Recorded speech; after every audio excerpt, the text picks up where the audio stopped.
Здравствуйте, дорогие подписчики, гости и зрители канала «Жизнь женщин». Почему мы так часто кричим на близких нам людей? Гнев обычно проявляется по отношению к детям, мужу, сестре, брату, родителям. Мы же этих людей любим, но злимся на них больше, чем на других. Общеизвестно, что гнев– это врожденный механизм самозащиты, необходимая и полезная эмоция, которая помогает человеку отстаивать себя и свои границы. Японский целитель Кацудзо Ниши полагал, что способность кричать дана человеку природой как защитная сила и средство для исцеления организма. Так мы избавляемся от разрушающей изнутри отрицательной энергии. Выпустил наружу гнев и лишил себя сомнительной радости страдать потом от гипертонии или язвы желудка. Но неадекватный гнев проявляется не только в агрессии по отношению к окружающим. Он отрицательно влияет на самочувствие самого человека. Самокритика, самобичевание, чувство вины– это тоже форма гнева, но направленного на себя. Последствия накопленного гнева могут быть чрезмерно деструктивными, от истерик и рукоприкладства до депрессий и психосоматики.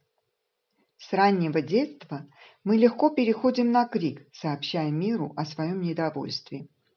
Однако мудрец предупреждал, если вы вышли из младенческого возраста, не стоит повышать голос на других. Это все равно, что болеть заразной болезнью и чихать на всех вместо того, чтобы лечиться.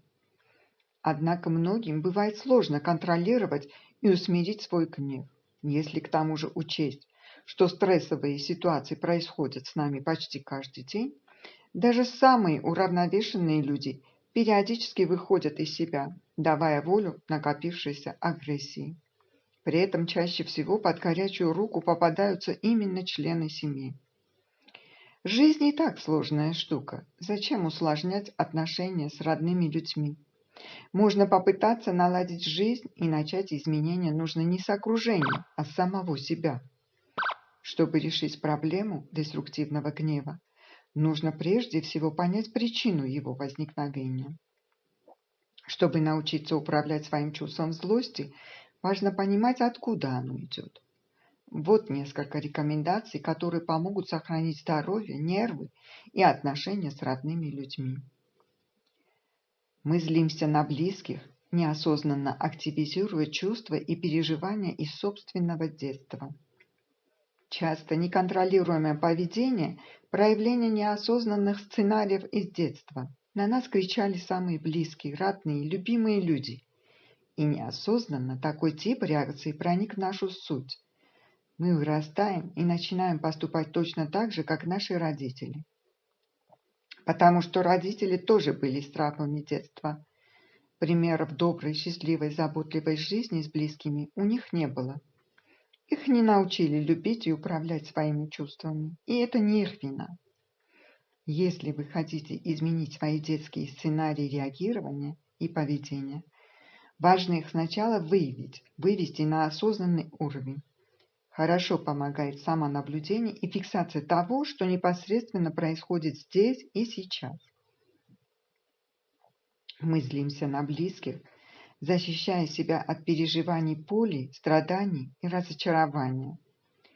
Порой человек старается для своей семьи, из последних сил работает, трудится, а другой обесценивает это и говорит: «Мне это не нужно».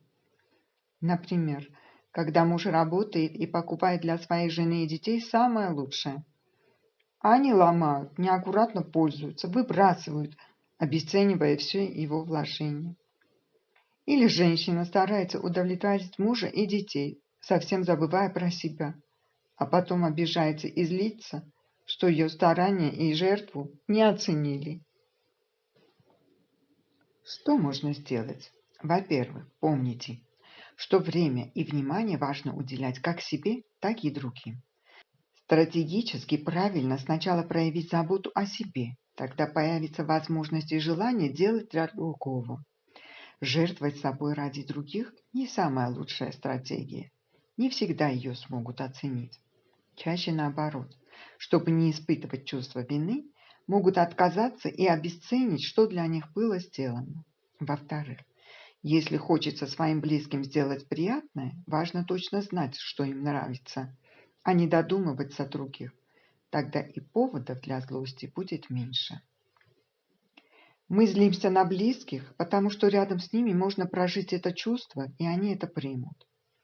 Общаясь с малознакомыми людьми или с друзьями, мы себя больше контролируем, задумываемся, как себя можно вести, а как не стоит. Это вызывает много напряжения, скованности. Мысли «а что обо мне скажут?», «что обо мне подумают?» являются хорошим сдерживателем нашего состояния. А рядом с близкими можно расслабиться. Мы перестаем сдерживать себя внутренне, доверяем своим близким и знаем, что они примут нас такими, какими мы есть. Поэтому нам проще быть недовольным, сердиться, злиться с теми, кто не отвернется от нас. Многие забывают, что злость и раздражение на своих близких приносит боль и порождает глубокие обиды. Чтобы изменить это, надо помнить, близкие принимают нас разными, поэтому мы и смогли установить такие отношения. Важно уважать границы другого человека, стремиться осознать свое поведение, эмоцию и разобраться, откуда оно. Не близкий ваш виноват, возможно, причина в другом.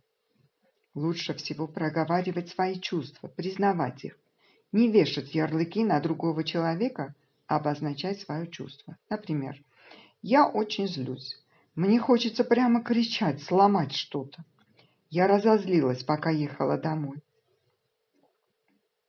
Мы злимся, когда наши желания не удовлетворяются, ожидания не оправдываются, а границы ущемляются.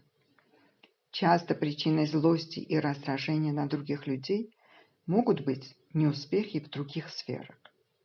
Не реализовались, не достигли поставленных целей. Много потрачено сил, времени, энергии, а результата нет. Да и сам процесс не нравится и не вдохновляет. Иногда нелюбимая работа, трудности с коллегами, неуспех ребенка в школе и многие другие причины могут стать поводом для раздражения. Необходимость жить, только удовлетворяя команду «нужно», превращают даже самого доброго человека в постоянно раздраженного, недовольного всем вокруг. Что с этим делать? Проанализируйте все сферы жизни, ответьте себе на вопрос, насколько это вас устраивает, хочется ли что-то изменить. Важно расставить приоритеты и двигаться по мере готовности, постепенно улучшать и изменять свою жизнь. Главный результат – злость покинет ваши отношения, а вы перенаправите энергию на улучшение другой сферы жизни. Кроме того, важно разделять, когда вы злитесь на близкого человека, а когда злость – чувство от собственной неуспешности в чем-то. Попытайтесь найти причину гнева. Мы злимся на близких, потому что мы очень устали, а рядом с близкими можно снять напряжение и расслабиться. Когда сильно устаем, действуем в режиме многозадачности, не восполняем свои ресурсы, мы раздражаемся и злимся по любому поводу и без него. Наши близкие спрашивают о чем-то нас, просят помочь, сделать. Это становится дополнительной нагрузкой на нашу психику, и мы срываемся на них от собственного бессилия и усталости. Чтобы это изменить, надо заметить свое поведение, дать себе отчет, что вы злитесь, потому что совсем нет сил дополнительно еще что-то решать. В случае, когда вы осознали это, обозначьте другому, что сейчас нужна пауза, перерыв, чтобы немного отдохнуть. Например, я пришла с работы, а мне нужно много всего сделать. Я очень устала. Дай мне 10 минут тишины, и я смогу тебе помочь. И эта стратегия будет наиболее эффективна как для собственного благополучия, так и для отношений. Мы злимся на близких, потому что это становится привычной стратегией поведения. Иногда это называют чертой характера или просто сложившимся типом отношений. Например, мама приходит домой и каждый раз, переступив порог, срывается, кричит, всем недовольна, злится. В итоге страдают дети и старики. Причина такого поведения намного глубже, чем просто привычка. Важно с этим разобраться. Тут необходима осознанность и желание улучшить отношения.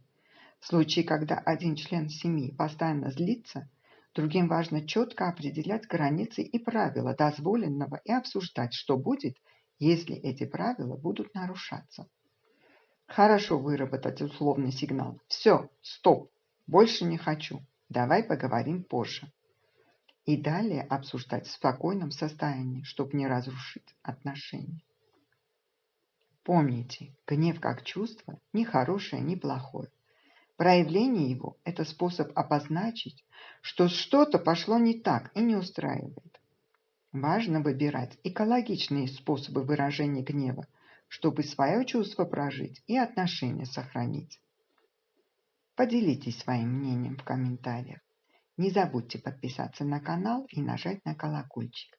А я благодарю вас за лайки, репосты и отзывы. До новых выпусков. Пока!